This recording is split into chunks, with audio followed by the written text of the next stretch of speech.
Mi suegra me lanzó mis cosas a la calle gritando, «Largo de aquí, pobretona inútil». Ella no sabía que yo era la dueña secreta del banco donde guardaba todos sus ahorros. Su cara cambió por completo. El primer sonido fue el de mi suéter de lana, el que mi abuela me tejió con sus manos artríticas, golpeando el césped húmedo. Aterrizó con un ruido sordo y desinflado, peligrosamente cerca de un charco de lodo que había dejado la lluvia de la noche anterior. Después, un libro. La biografía de Marie Curie, mi inspiración secreta, que cayó con las páginas abiertas como las alas de un pájaro herido. Y luego otro. Y otro más. Mis pertenencias, los pequeños fragmentos que componían mi identidad, salían volando por la puerta principal, arrojados con una furia metódica y cruel. La escena, bañada por la luz pálida de una tarde nublada, parecía un cuadro surrealista. Yo estaba de pie en la acera, al otro lado de la reja de hierro forjado, como una espectadora de mi propia ejecución. Dentro, en el porche de la casa que hasta hacía una hora había sido mi hogar, estaba el verdugo, Ofelia, mi suegra. Su rostro, normalmente una máscara de maquillaje impecable y sonrisas forzadas, estaba congestionado por una ira púrpura. Su cuerpo, siempre erguido y tenso por el corsé de la respetabilidad, temblaba de pies a cabeza. Sus manos, que solo había visto tocar copas de vino y joyas, ahora se aferraban a mis cosas con una fuerza brutal antes de lanzarlas al jardín. «Largo de aquí, pobretona inútil». Su voz era un chillido agudo, un sonido que desgarraba la tranquilidad del vecindario y atraía las miradas curiosas tras las cortinas de las casas vecinas. «¿Quién te crees que eres para querer envenenarle la mente a mi hijo? Una arribista, eso es lo que eres. Una muerta de hambre con ínfulas de intelectual». Cada insulto era un dardo envenenado, pero era la palabra, pobretona, la que se clavaba más hondo. La repetía como un mantra, como si al decirlo en voz alta pudiera despojarme de cualquier valor que pudiera tener. A unos pasos de ella, enmarcado en la puerta principal como un actor secundario en una tragedia que no entendía, estaba Octavio. Mi esposo. Era una estatua viviente de la cobardía. Sus manos estaban metidas en los bolsillos de sus pantalones, los nudillos seguramente blancos de la tensión, pero inertes. Sus ojos, esos ojos color miel que tantas veces me habían prometido para siempre, ahora eran dos pozos de evasión. Miraban los árboles, los coches que pasaban, las nubes grises, cualquier cosa con tal de no encontrarse con mi mirada. Su silencio no era neutralidad, era un veredicto. Era el eco ensordecedor de su elección. Y no me había elegido a mí. Pude ver a la señora de la casa de enfrente, la señora Rivas, asomada discretamente por su ventana.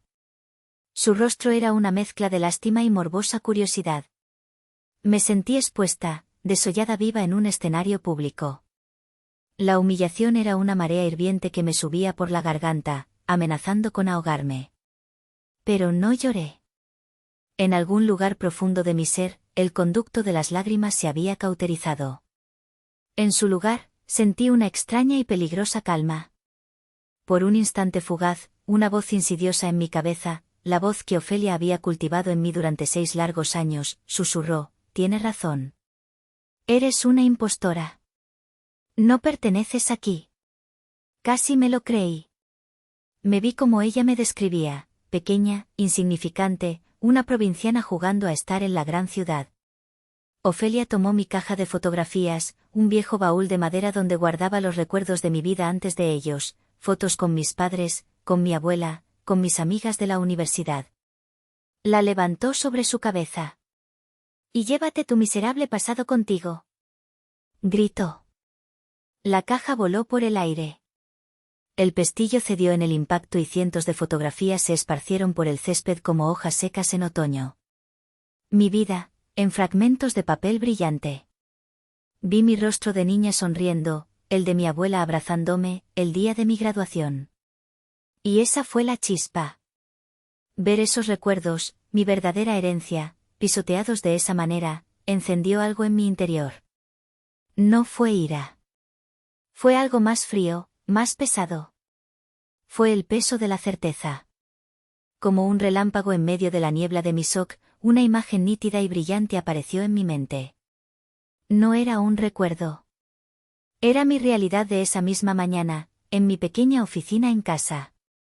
La pantalla de mi portátil mostrando el panel de control de Finnova Digital. Un gráfico de barras de un verde vibrante, escalando casi verticalmente. El título del gráfico: Crecimiento de activos bajo gestión, último trimestre. Y la cifra final, una cifra con muchos ceros, brillando con una promesa silenciosa. Mi proyectito ridículo. El mundo, que se había encogido al tamaño de ese jardín de la humillación, de repente se expandió hasta el infinito. La burbuja de la mentira en la que había vivido estalló. Yo no era la mujer indefensa que Ofelia veía. Yo no era la pobretona que ella gritaba. Era una farsa. Una farsa que yo misma, por un amor malentendido, por una cobarde necesidad de paz, había permitido que creciera y me devorara. Lentamente, con una deliberación que pareció detener el tiempo, me agaché. Mis movimientos eran precisos, económicos. Ignoré la ropa manchada, los zapatos desparejados. Mis dedos buscaron entre las fotografías esparcidas hasta encontrar una, yo, a los 10 años, abrazando a mi abuela. Detrás de nosotras, su pequeño puesto de tamales en la plaza del pueblo. El origen de todo. El origen del dinero que se convertiría en Finnova. Luego, mis dedos encontraron el libro con las alas rotas. La biografía de Marie Curie. Lo tomé, alisé sus páginas con una ternura reverencial y lo sostuve, junto con la fotografía, contra mi pecho. Eran mis cimientos, mi verdadero patrimonio. Me incorporé y, por primera vez, miré a Ofelia directamente a los ojos. Mi mirada no contenía odio ni resentimiento. Solo una vasta y profunda indiferencia. Era como mirar a una extraña, a un obstáculo irrelevante en el camino. Vi un parpadeo de confusión en sus ojos. Ella esperaba un melodrama, lágrimas, gritos, súplicas. No estaba preparada para el vacío. No estaba preparada para la nada. Finalmente, miré a Octavio. Nuestros ojos se encontraron por un segundo que duró una eternidad. En los suyos vi el patético reflejo de un hombre roto, culpa, miedo, y una punzada de arrepentimiento, no por lo que me estaban haciendo, sino por haber sido descubierto en su debilidad. Y en ese instante, el amor que aún quedaba en mi corazón por él se extinguió. No con un estallido, sino como la llama de una vela en una corriente de aire, dejando tras de sí solo un rastro de humo amargo y una oscuridad definitiva. Sin decir una palabra, sin un solo gesto de despedida, me di la vuelta. Aferrando el libro y la fotografía como si fueran un cetro y un orbe, comencé a caminar por la acera, dejando atrás el caos de mi vida anterior. No tenía un destino claro, pero caminaba con un propósito. Cada paso era una afirmación. Ya no era la nuera. Ya no era la esposa. Era Elodia Casas. Y muy pronto, Ofelia Ramírez, la autoproclamada reina de su pequeño y miserable reino, iba a descubrir con horror que su castillo estaba construido sobre la propiedad de la mujer a la que acababa de desterrar. El interior del taxi era un universo anónimo y seguro. Mientras el taxista navegaba con pericia por el caótico tráfico de la Ciudad de México, yo me refugié en el silencio del asiento trasero. Mi mente, en un acto de autoprotección, se negó a enfrentar el abismo del futuro inmediato, donde dormiría esa noche, qué haría mañana, y en su lugar, emprendió un viaje doloroso hacia el pasado. Abrió de par en par las puertas de un museo que solo yo conocía, un lugar polvoriento y lleno de sombras, el museo de mis 6 años de matrimonio con Octavio, bajo la sombra omnipresente de Ofelia. La pieza central de esta sala era una mesa de cocina barata, en el primer apartamento que compartimos.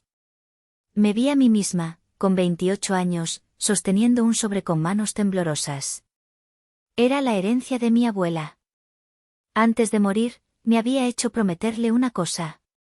Tú tienes una mente para los números, hija, me dijo, su voz frágil como el papel de arroz. No es de hombres ni de mujeres, es tuya. No dejes que nadie te la apague. Nunca. La herencia no era una fortuna, pero era la semilla. El capital inicial para mi sueño, Finnova Digital. Esa noche, con el corazón lleno de una mezcla de euforia y terror, se lo conté a Octavio. No le conté toda la verdad, por supuesto.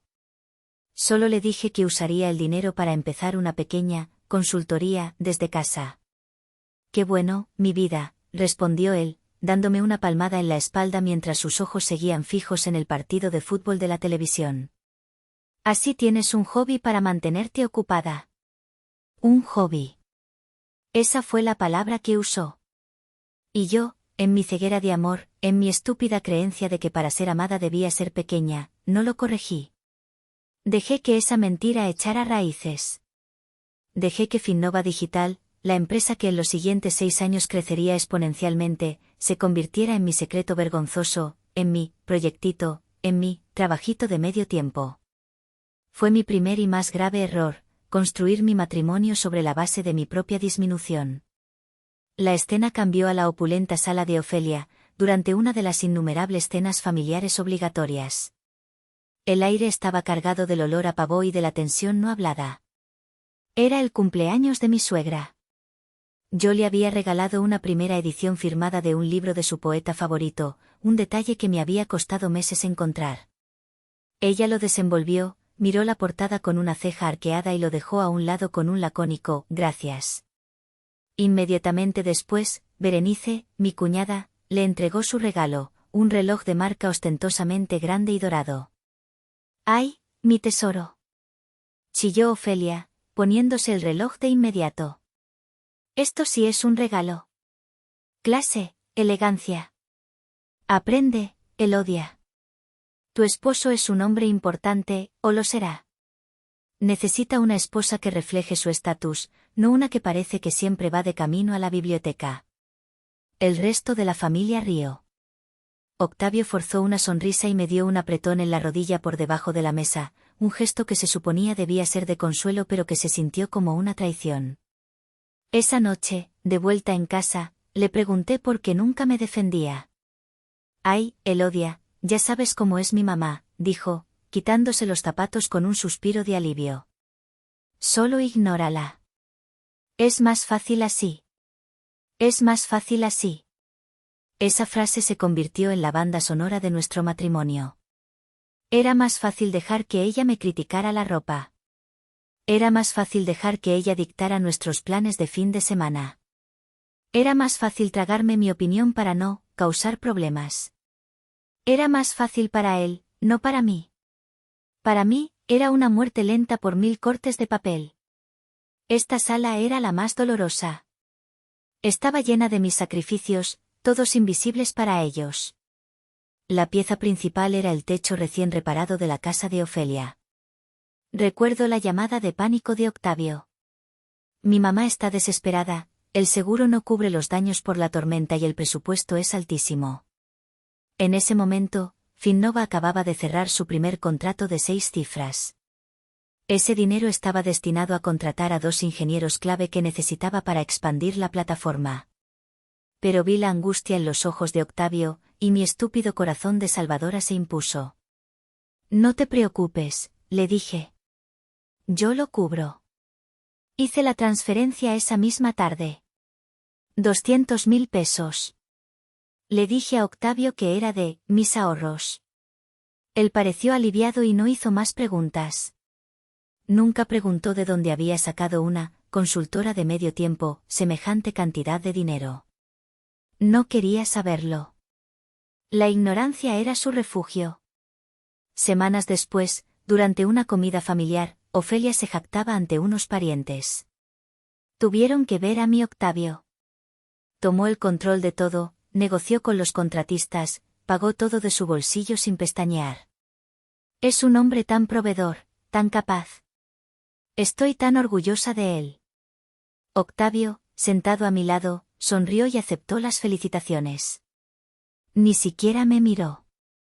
En ese momento, sentí como si me hubieran robado, no solo mi dinero, sino un trozo de mi alma. Le había entregado el fruto de mi trabajo, de mis noches sin dormir, y él lo había usado para adornar su propia imagen, dejándome en la sombra.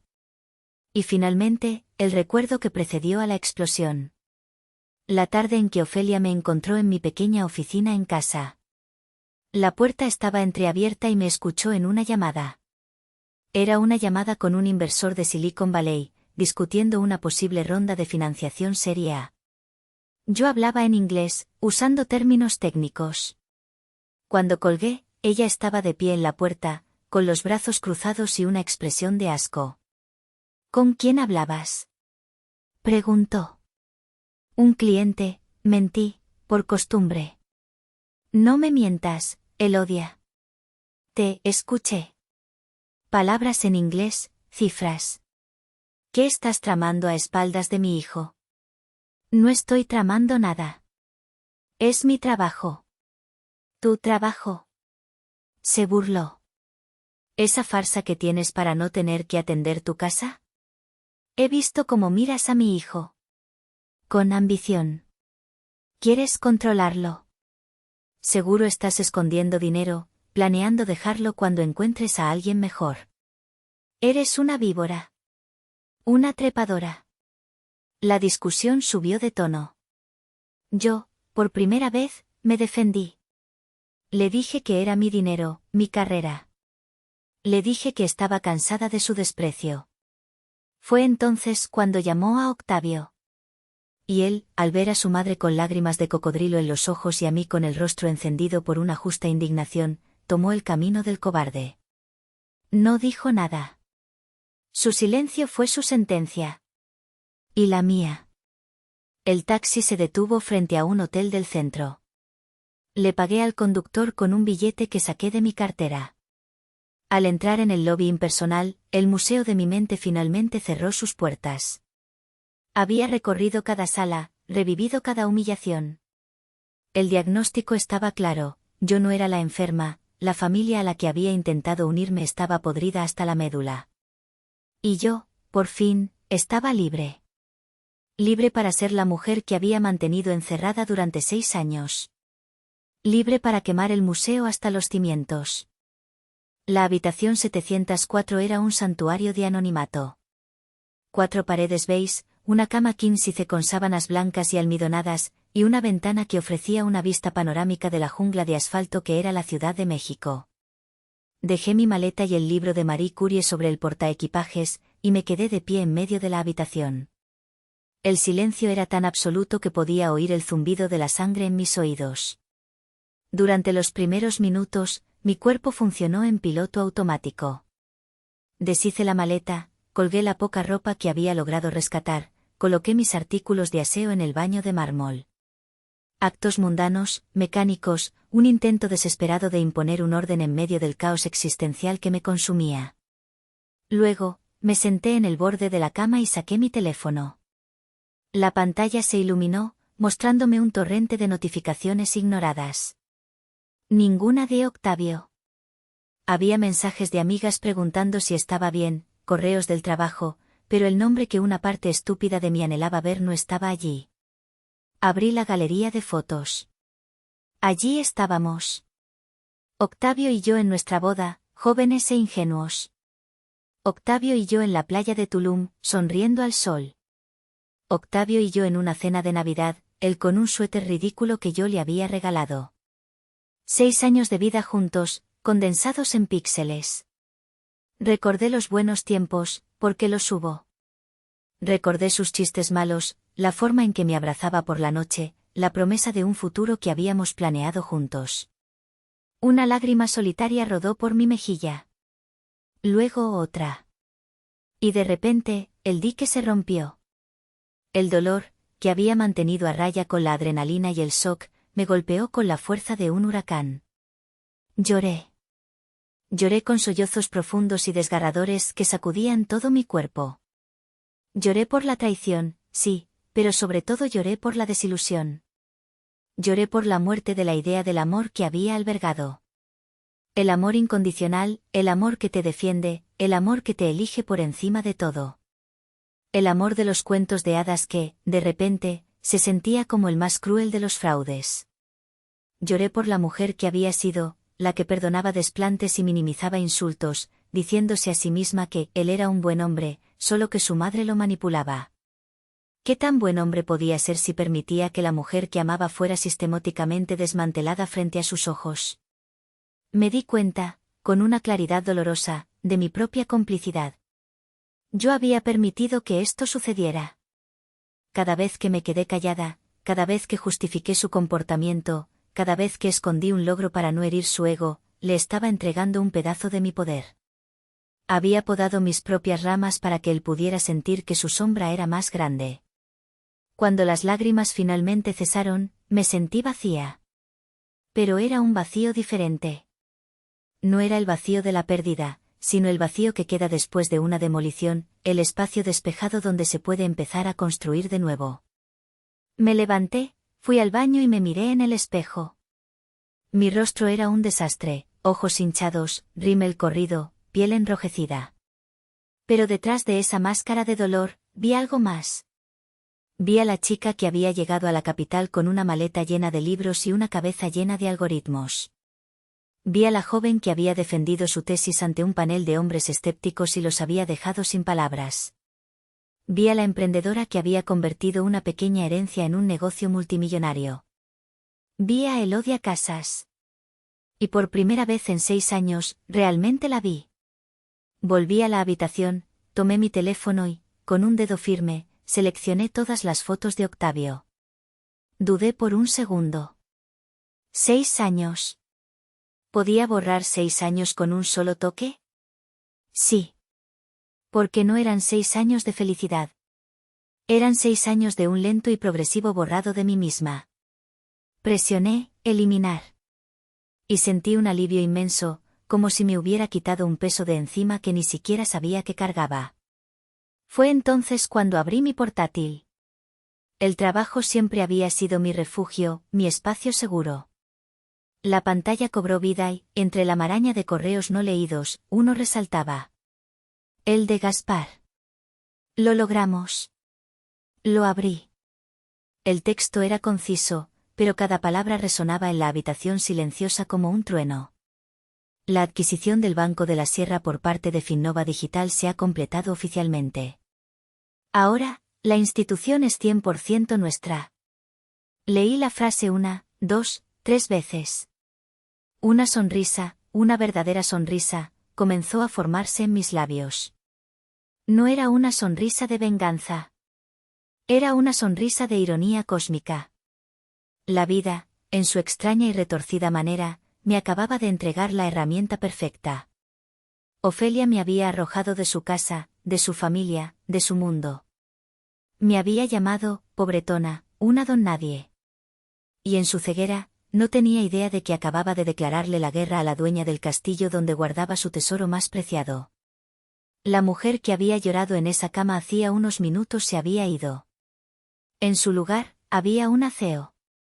Una estratega. Una mujer que había sido empujada al borde del abismo y, en lugar de caer, había descubierto que tenía alas. La tristeza se había evaporado, reemplazada por una lucidez helada, un propósito afilado como el filo de un bisturí. No iba a destruir a Ofelia.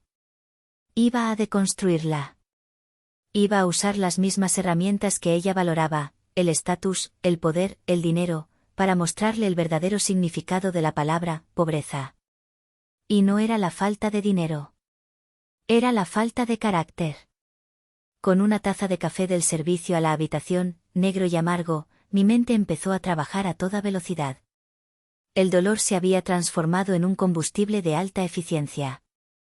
Desplegué en mi cabeza un mapa estratégico, evaluando activos, pasivos y vectores de ataque.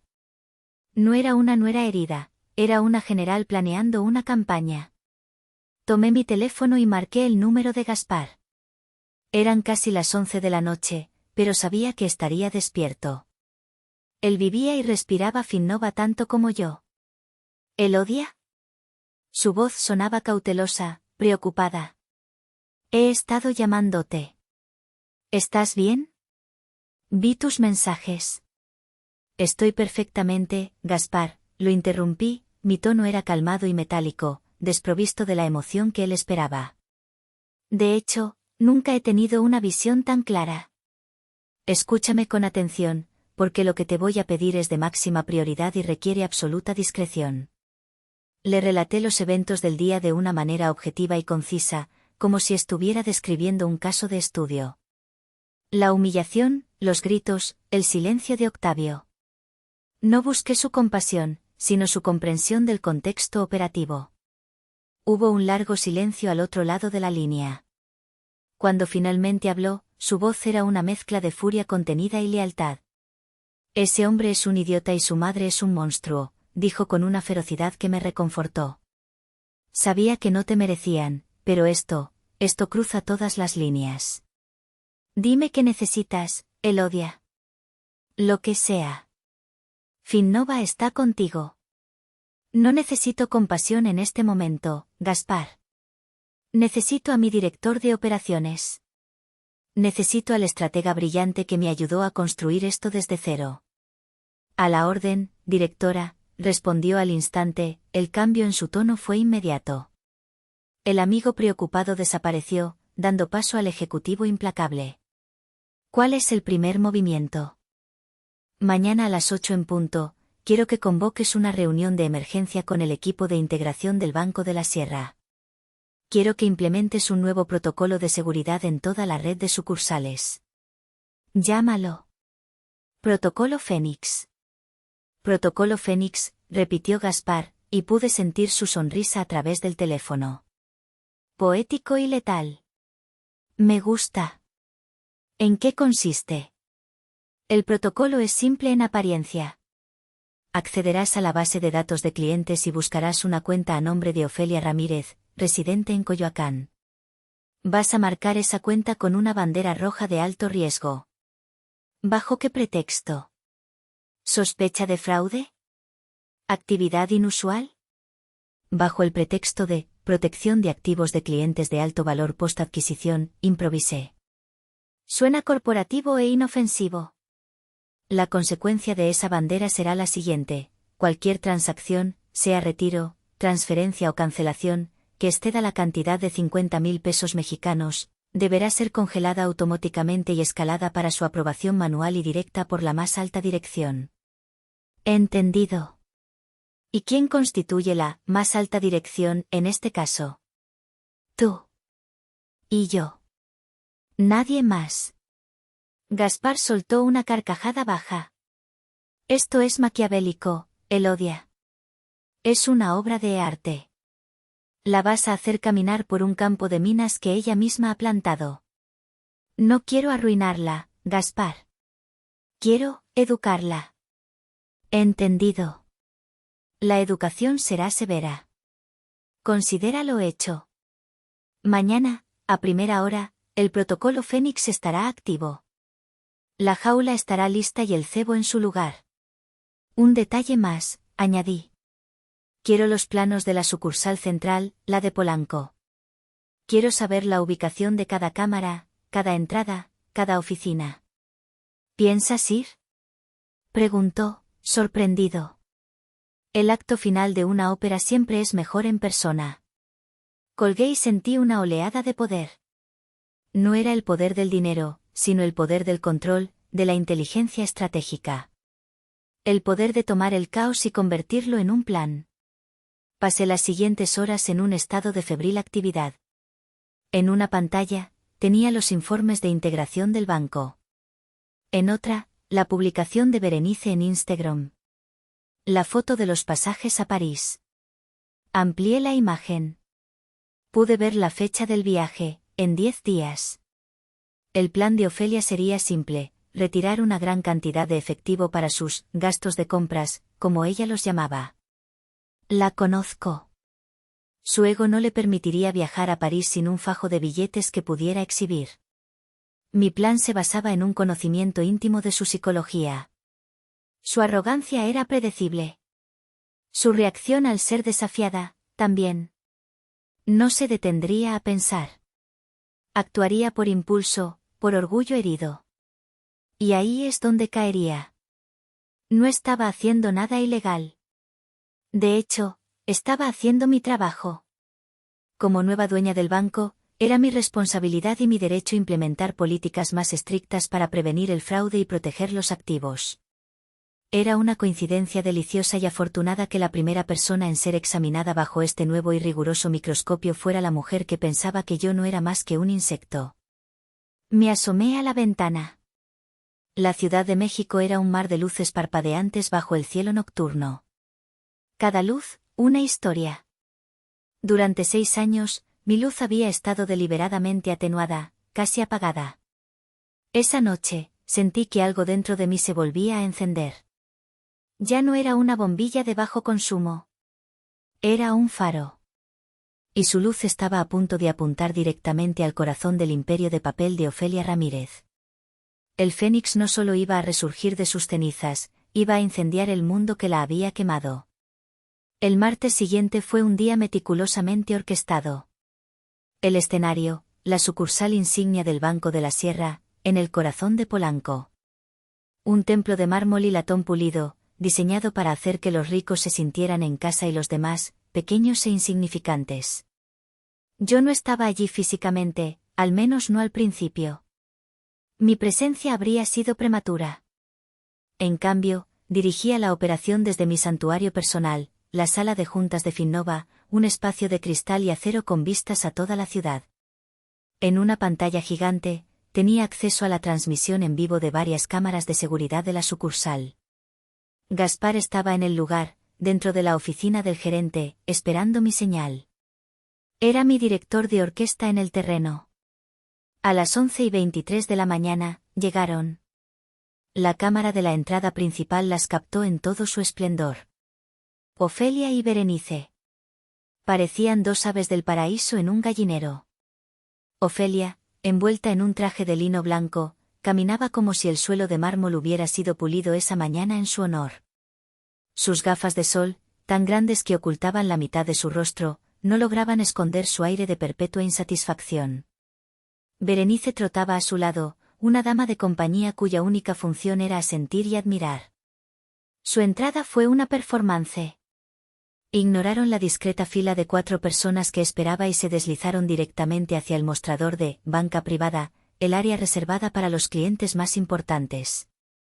La joven empleada, Nidia, levantó la vista de su ordenador y les ofreció una sonrisa ensayada. Buenos días, señoras. ¿En qué puedo servirles?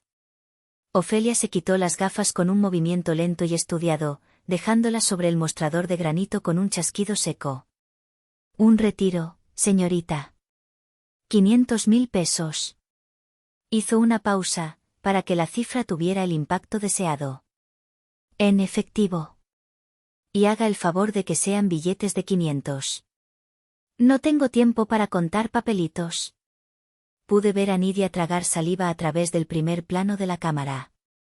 La cantidad era alta, pero no imposible para esa sucursal.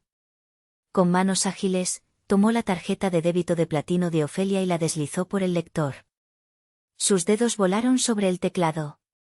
Y entonces, se detuvo.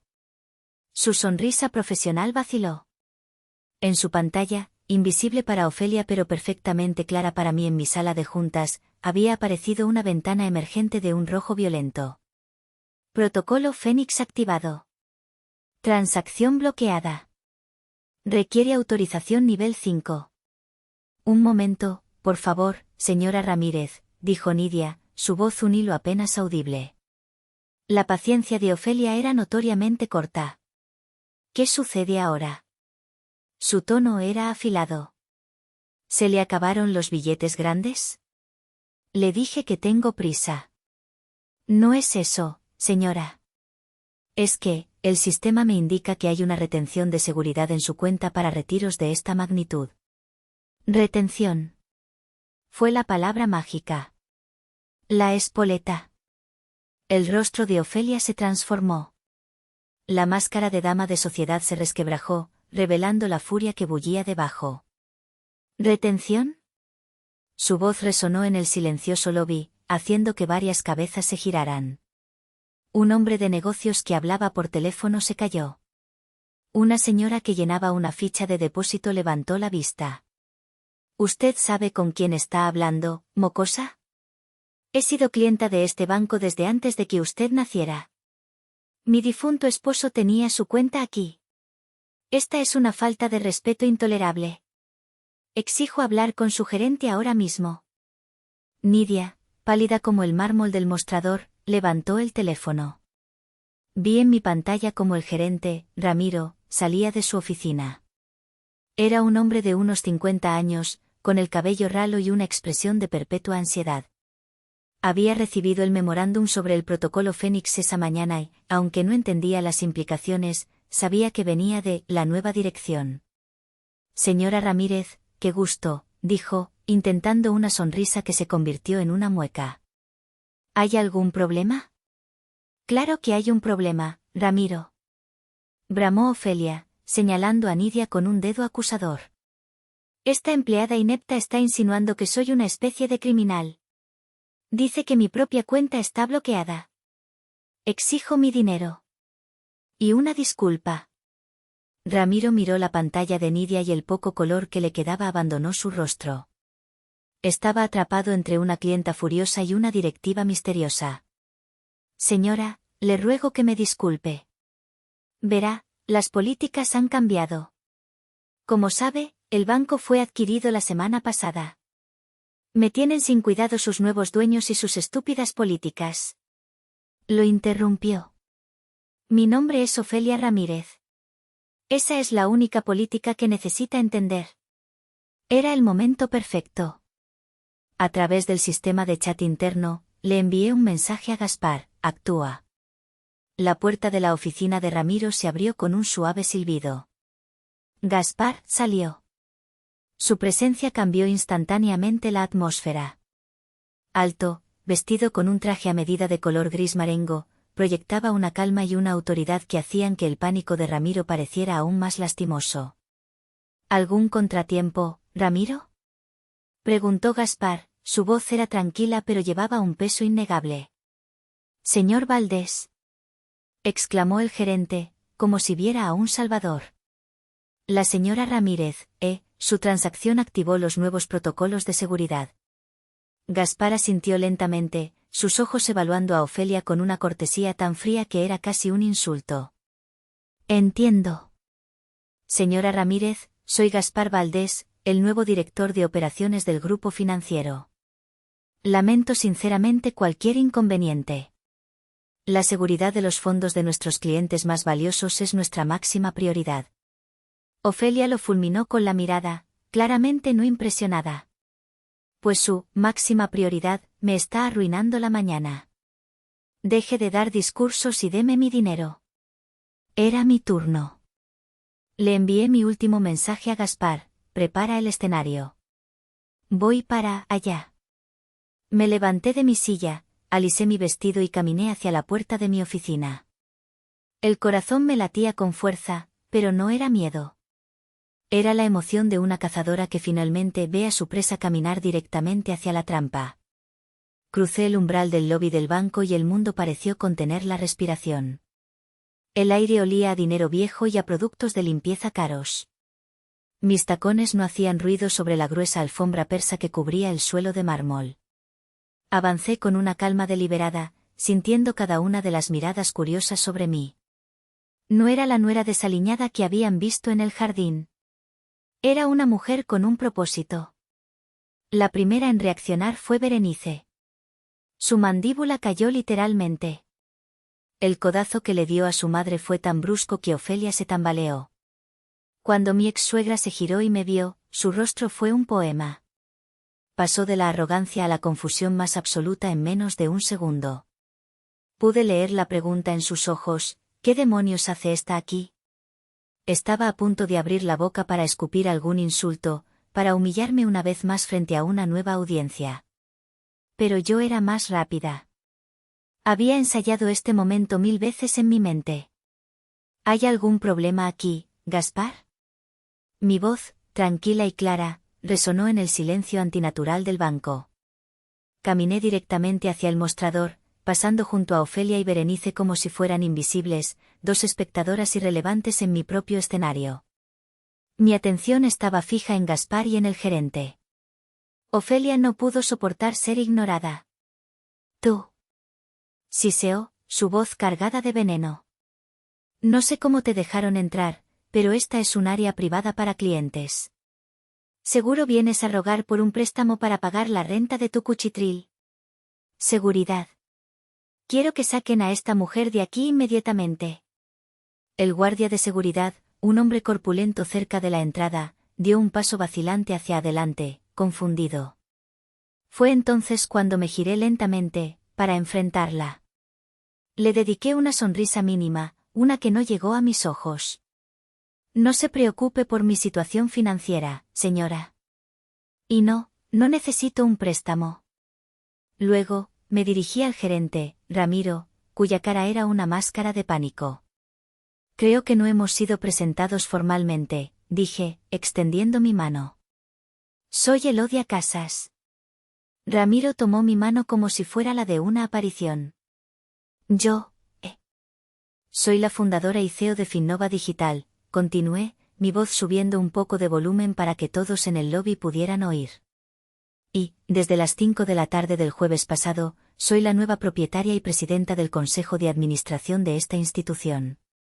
Pronuncié cada palabra como si estuviera tallando en piedra. El silencio que siguió fue tan pesado que se podría haber cortado con un cuchillo. El guardia de seguridad se congeló en su sitio. Los clientes dejaron de fingir que no estaban escuchando y miraban abiertamente. Berenice parecía que iba a desmayarse. Pero mi atención estaba clavada en Ofelia. Su rostro. Nunca olvidaré la transformación. Fue como ver una estatua de cera derretirse bajo un soplete. La arrogancia se derritió, la furia se evaporó, el desprecio se desvaneció, dejando solo una base de pánico puro y desnudo.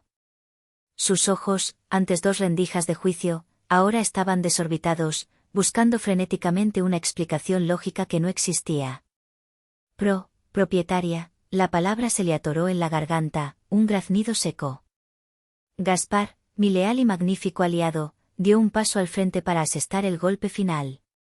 Como la señora Casas ha dicho, anunció, su voz de barítono llenando cada rincón del vestíbulo, permítanme presentarles formalmente a nuestra nueva directora. A partir de este momento, todas las operaciones estratégicas y las decisiones de alto nivel del Banco de la Sierra serán supervisadas directamente por ella. Ofelia se tambaleó de verdad esta vez. Tuvo que aferrarse al borde del mostrador de granito para no caer al suelo. Sus nudillos, cubiertos de anillos de oro, se pusieron blancos como el mármol que apretaban. La mujer que medía el valor de las personas en ceros en una cuenta bancaria acababa de descubrir que toda su fortuna, toda su identidad, estaba guardada en la caja fuerte de la mujer a la que consideraba menos que nada. Me acerqué a ella, inclinándome ligeramente, mi voz un susurro que solo ella podía oír por encima del zumbido en sus oídos. Parece que tenemos un asunto que resolver con su cuenta, suegra, saboreé la palabra, usándola por última vez como un arma, no como un lazo. Pero no se preocupe. En mi banco, enfaticé la palabra, siempre encontramos una solución para nuestros clientes más valiosos. La miré por última vez. La reina había sido destronada. El castillo había cambiado de manos. Y yo, la pobretona, era la nueva soberana. El colapso de Ofelia no fue ruidoso. Fue una implosión silenciosa, mucho más devastadora.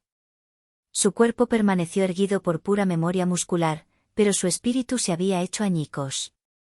Su mirada estaba vacía, fija en un punto inexistente sobre mi hombro. El color había desaparecido de su rostro, dejándolo con la palidez cerosa de una figura de museo. Berenice, recuperándose del shock inicial, intentó salvar la situación. Tiró del brazo de su madre con una urgencia desesperada.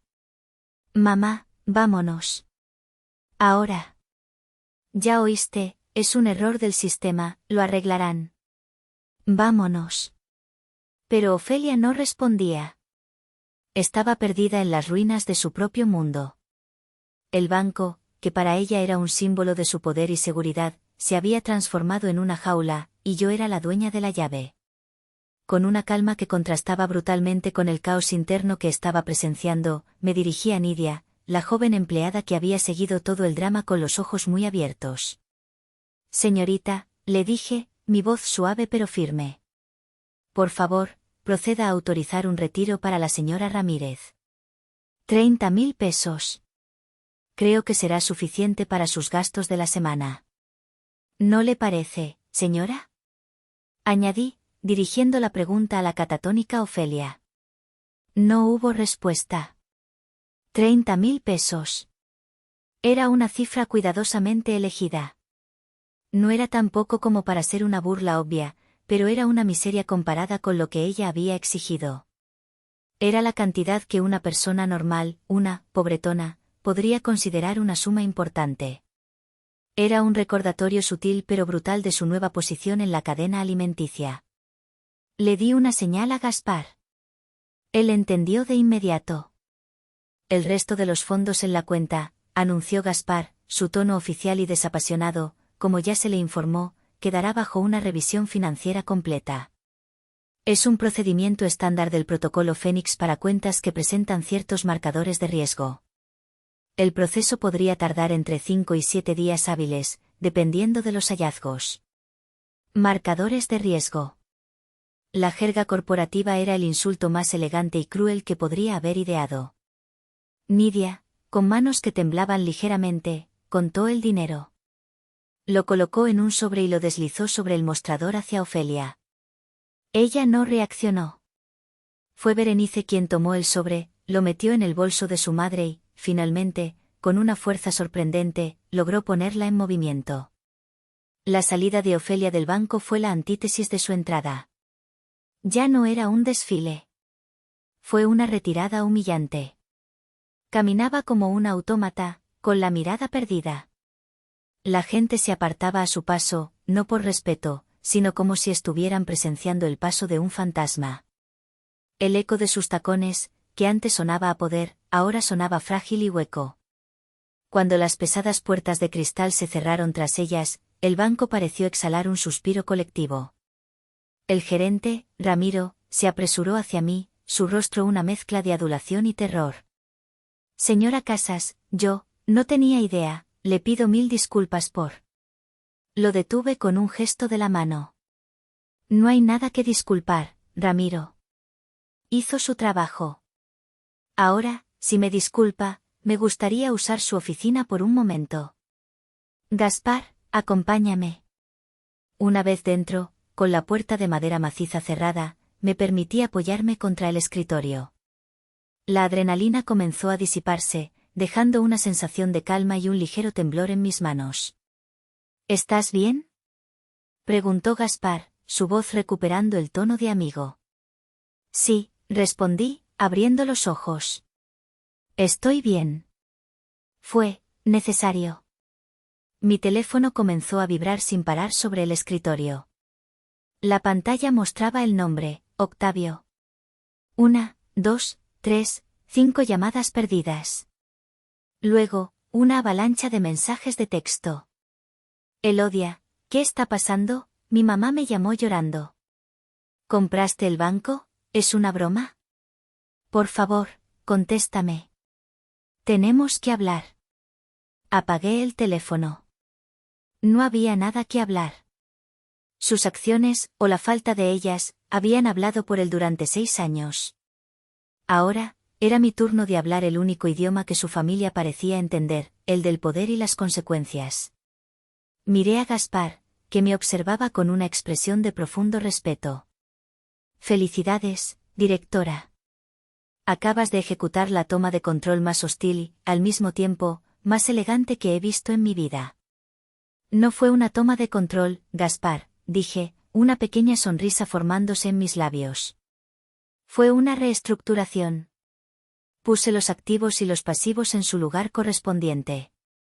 Sabía que la batalla no había terminado. Esto era solo el primer movimiento. Pero había ganado una ventaja decisiva. Había cambiado las reglas del juego. Y lo más importante, me había recuperado a mí misma. La mujer que salió de esa oficina no era la misma que había entrado al banco. Era una mujer que había mirado a sus demonios a la cara y los había hecho parpadear. Esa noche, el asedio continuó. Octavio se presentó en la puerta de mi habitación de hotel. Su aspecto era lamentable. Llevaba la misma ropa del día anterior, su cabello estaba revuelto y sus ojos, hinchados y rojos, suplicaban. Lo miré a través de la cadena de seguridad de la puerta, un delgado hilo de metal que se sentía como un muro infranqueable. Elodia, por el amor de Dios, abre la puerta, su voz era un susurro ronco. Tienes que ayudar a mi madre. Está destrozada. Dice que la has arruinado, que le has robado todo. Está fuera de sí.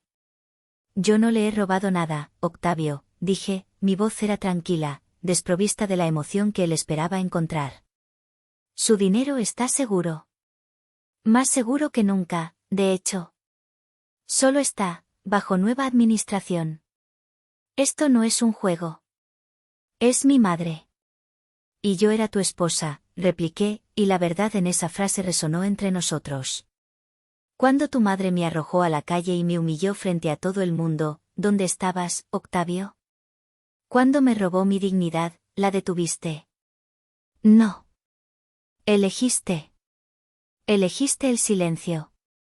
Elegiste la comodidad. Ahora, yo estoy eligiendo. Por favor, Elodia. Durante 6 años intenté encajar en tu mundo y en el de tu madre, continué, sintiendo como cada palabra me liberaba un poco más. Ahora, es tiempo de que ambos se den cuenta de que han estado viviendo en el mío todo este tiempo, sin siquiera saberlo. Adiós, Octavio. Antes de que pudiera responder, cerré la puerta. El sonido del cerrojo al girar fue el más satisfactorio que había escuchado en mucho tiempo. Era el sonido de un capítulo cerrándose para siempre. Al día siguiente, mi abogado envió los papeles del divorcio. No pedí ni un centavo que no fuera mío por derecho. No quería nada de ellos. Solo quería mi nombre de vuelta. Nunca volví a hablar con Ofelia. Supe que, tras una semana de angustiosa espera, su dinero fue liberado.